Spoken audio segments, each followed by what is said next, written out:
만약에 멘틀이 팽창하는 정도와 핵이 팽창하는 정도와 지각이 팽창하는 정도가 다 다르다면 중간에 어딘가가 깨지겠죠.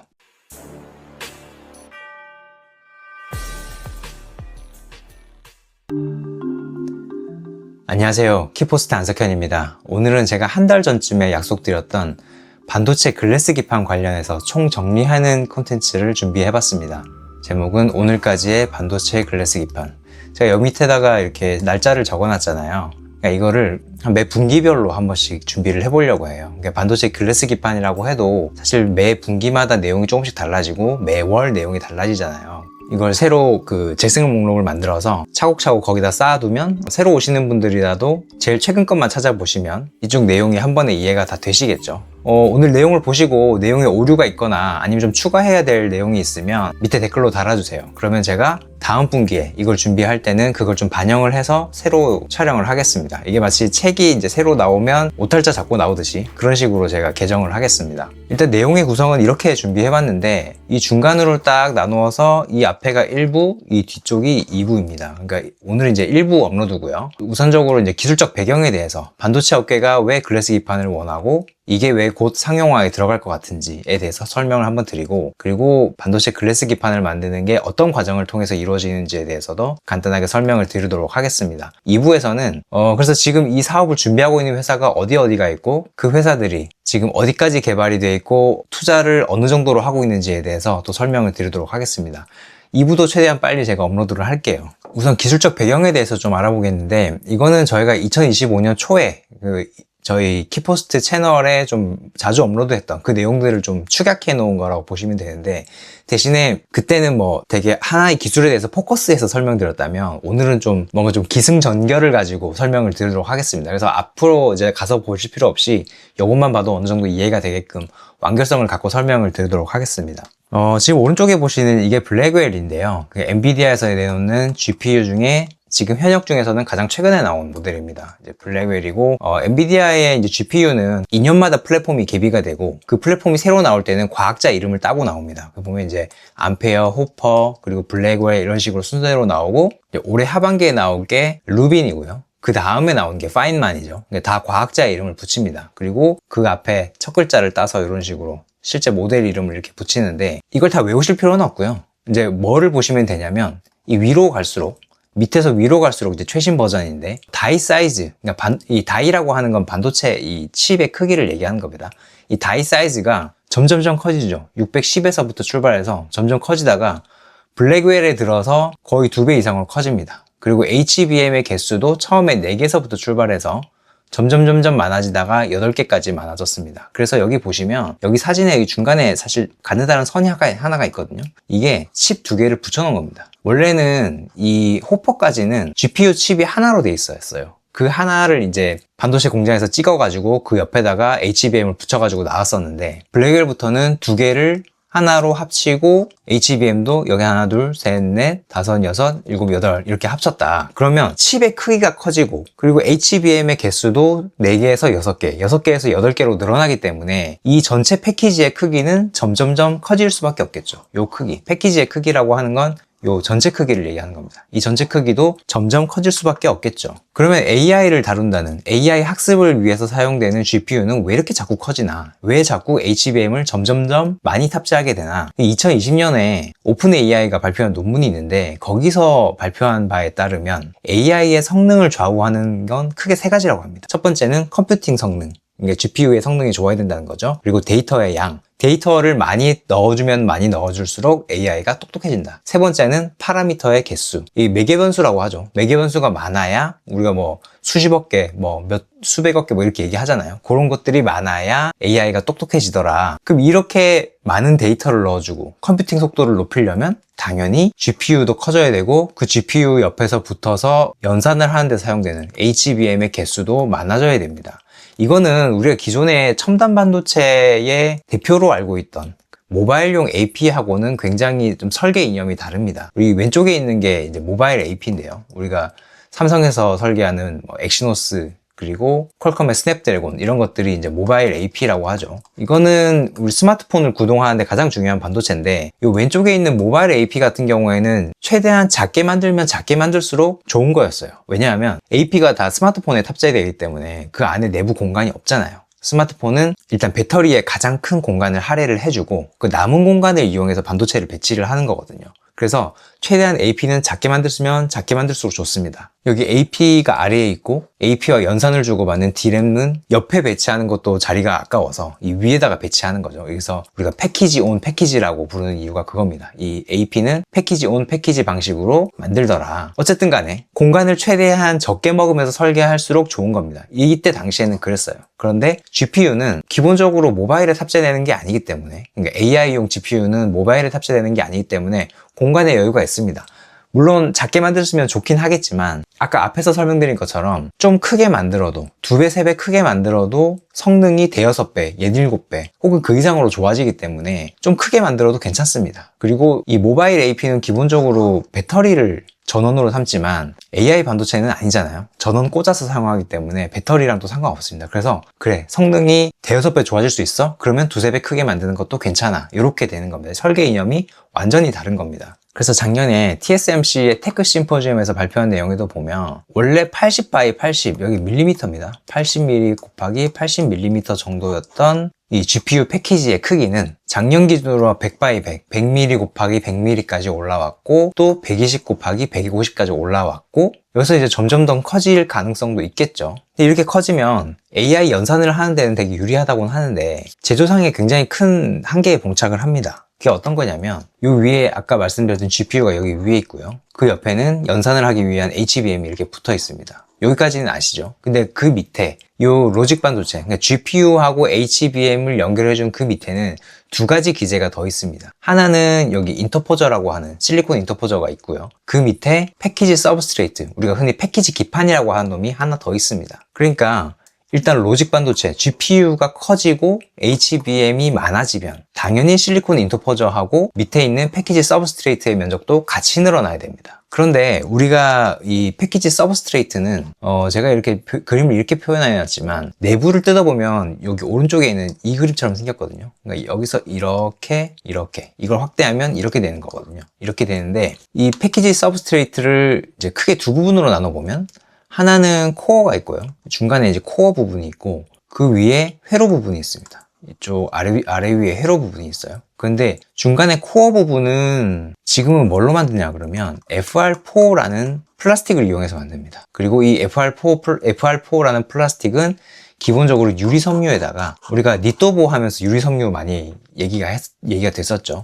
유리 섬유에다가 플라스틱 레진을 함침시켜서 그걸 굳혀서 만들거든요. 따지고 보면 이 서브스트레이트라는 놈은 기본적으로 플라스틱의 성질이 강해요. 지금은 이 부분이 플라스틱이라는 얘기죠. 그런데 이 문제가 뭐냐면 AI 반도체가 이 동작을 하면서 엄청나게 열을 발산을 하는데 여기 로직에서 발생한 열이, 그러니까 GPU에서 발생한 열이 아래로 이제 전달이 되겠죠. 그러면 이 서브스트레이트에 있는 이 코어 부분 FR4까지 전달이 되거든요. 그런데 플라스틱에 만약에 열이 받으면 플라스틱은 열 팽창 개수가 상대적으로 크죠. 이 동작을 하면서 팽창을 해버릴 가능성이 굉장히 커집니다. 그러면 이 FR4만 팽창을 하느냐? 아니죠. 여기 위에는 그리고 이 아래에는 이 회로 빌드업층이 오는데 이 회로 빌드업층을 구성하고 있는 구리나 아니면 ABF라고 하는 필름이 있거든요.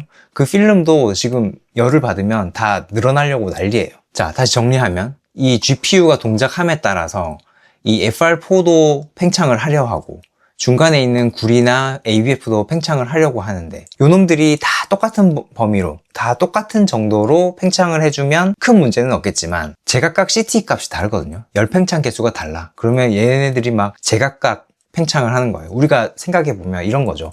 지구가 그러니까 핵 부분이 있고 내핵과 외핵이 있고 그리고 멘틀이 있고 제일 바깥쪽에 지각이 있잖아요. 이놈들이 만약에 지구가 팽창을 한다고 보면 똑같은 정도로 팽창을 하면 지구의 형태가 유지가 될 수가 있겠죠. 그런데 만약에 멘틀이 팽창하는 정도와 핵이 팽창하는 정도와 지각이 팽창하는 정도가 다 다르다면 중간에 어딘가가 깨지겠죠. 그런 식의 문제가 발생을 한다는 겁니다. 그래서 우리가 이거를 이제 휘임의 문제가 생긴다고 하는데 FR4하고 아래 위에 오는 회로 빌드업층이 팽창하는 정도가 다르면 우리 오징어 휘듯이 휩니다. 근데 이게 그 반도체 기판이 작을 때는 상관이 없었어요. 뭐 상관이 없지는 않지만 크게 문제가 되진 않았었습니다. 왜냐하면 이게 같은 곡률 반경으로 휜다고 생각해보면 1번, 2번, 3번의 원이 지금 다 똑같은 곡률 반경의 원입니다. 그런데 이 위에 패키지 기판이 요 곡률 반경으로 휜다고 생각해보면 패키지 기판이 요만할 때는 이렇게 휜다고 해도 요 들뜨는 부분이 크지를 않죠.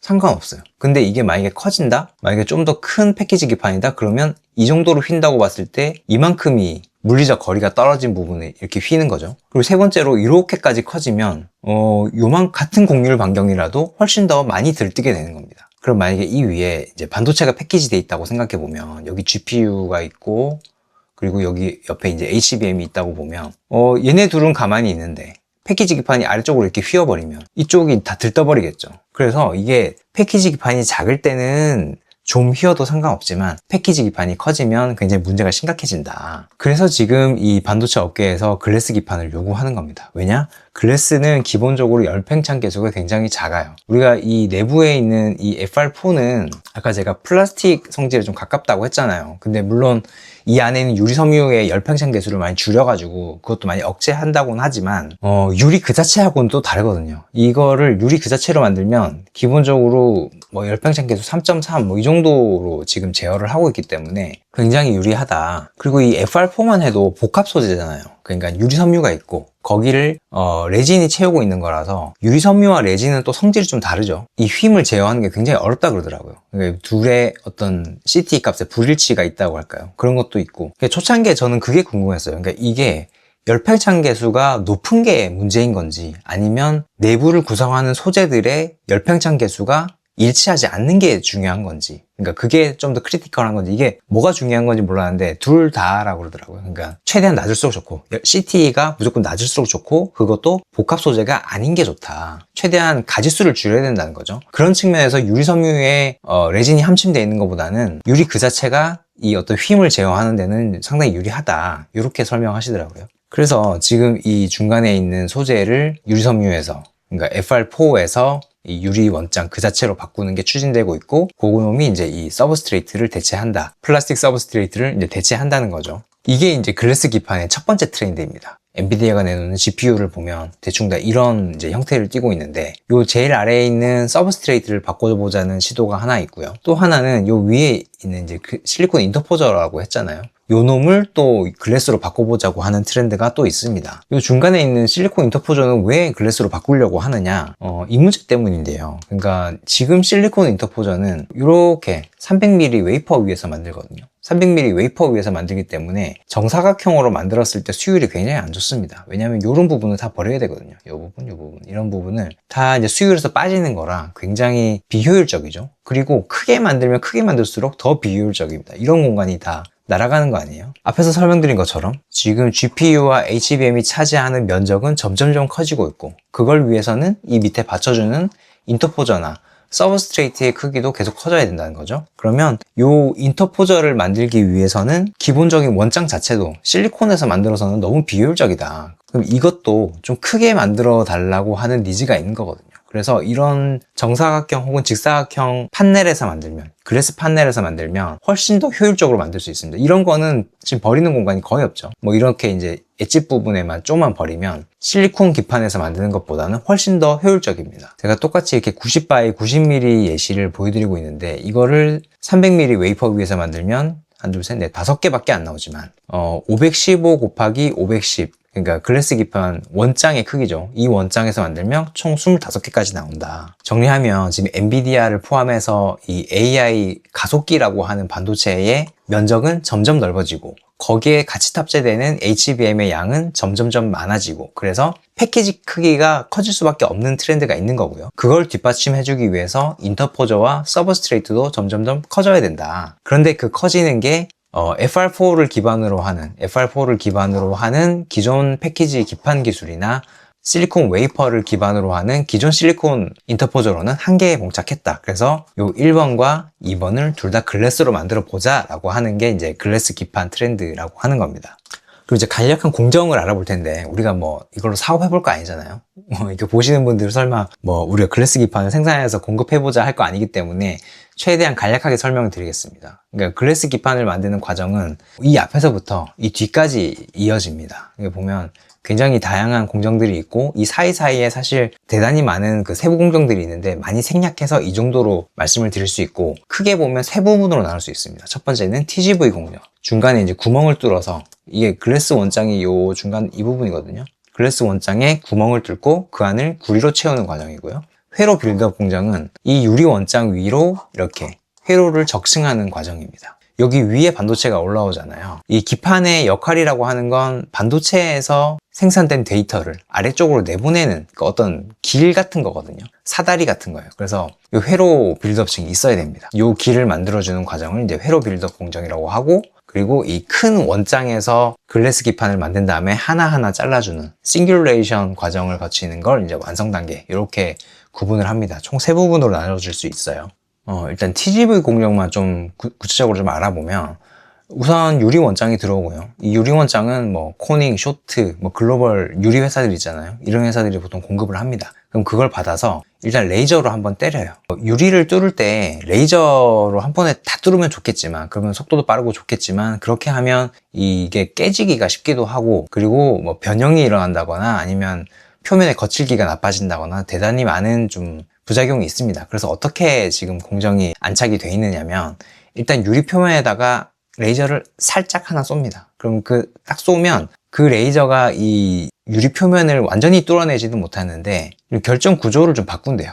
결정 구조를 바꾸면 얘를 식각액에 담궜을 때, 불산이나 강 알칼리 용액에 담궜을 때 그쪽 부분에 구멍이 더 잘 뚫린다. 그러니까 이거를 좀 유식한 말로는 식각의 선택비를 높여준다라고 하는데, 어쨌든 간에 얘를 레이저로 한번 때리고 나서 식각액에다 담그면 이 부분이 깨끗하게 이게 구멍이 뚫어집니다. 그게 이까지의 과정이고요. 그리고 이거를 도금을 해야 되는데, 도금을 해야 이렇게 구리 배선이 생기는 거죠.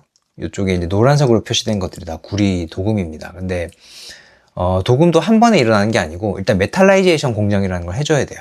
도금이라고 하는 어떤 기술은 기본적으로 유리에는 안 되죠. 왜냐하면 전기가 통하는 표면에 구리가 석출돼서 나오는 거기 때문에 일단 유리가 전기를 통하도록 만들어줘야 됩니다. 그래서 메탈라이제이션 공정이라는 걸 이용해서 일단 유리 표면에 얇은 금속막을 입혀줘요. 근데 이걸로는 전체 다 도금할 수는 없고, 이렇게 벌키한 구리 같은 경우에는 기존의 구리 도금, 그러니까 전기 동도금을 써야 되는 거거든요. 그래서 요까지 해서 구리 배선을 만들어준 다음에 CMP, 이건 평탄하죠. 여기 위에 지금 이게 구리가 올라와 있잖아요. 이 부분을 이렇게 CMP로 갈가내서 평평하게 만들어주는 그 과정이 있거든요.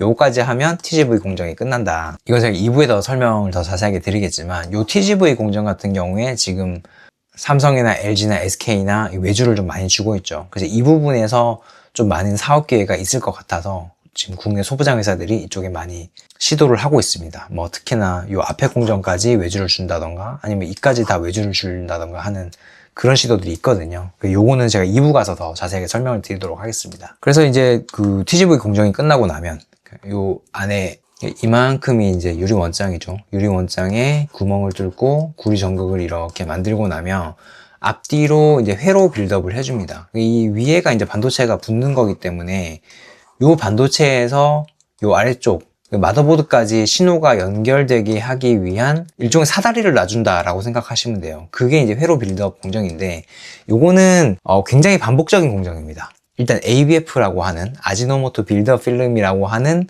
그 필름을 절연체로서 깔아주고 그 위에 구리 배선을 만들고 또 ABF를 붙이고 또 구리 배선을 깔고 또 ABF를 붙이고 이런 식으로 하는데, 보통 여기 위에 이제 10개 층, 요 아래에 이제 10개 층 붙는 거거든요. 그래서 굉장히 반복된 일정이다, 이렇게 보시면 되고요. 요 싱귤레이션은 요 글래스 기판이 보통 원장이 515 곱하기 510 정도 됩니다. 아주 커요. 아주 큽니다. 이게 큰데 이거를 원장을 자체로 쓰는 건 아니고 잘라서 낱개로 만들어주는 과정이라고 생각하시면 됩니다. 이렇게 자르고 이렇게 자르고 뭐 이렇게 자르고 하겠죠. 근데 이게 뭐 자르는 게 어렵나라고 생각하시겠지만 이 과정에서 분량이 대단히 많이 납니다. 왜냐하면 지금 여기 유리 원장이 이렇게 있고 유리 원장 위에 ABF가 10장, 10장, 아래에 10장, 위에 10장 올라간다고 했잖아요. 근데 이게 합착이 되면서 응력이 좀 누적이 되는 경우가 있어요. 그러니까 힘이 가해진다는 건데 그게 싱귤레이션 과정에서 팍 터져 나오면서 불량으로 대부분 발전하는 경우가 있다고 합니다. 그래서 이것도 굉장히 어렵다.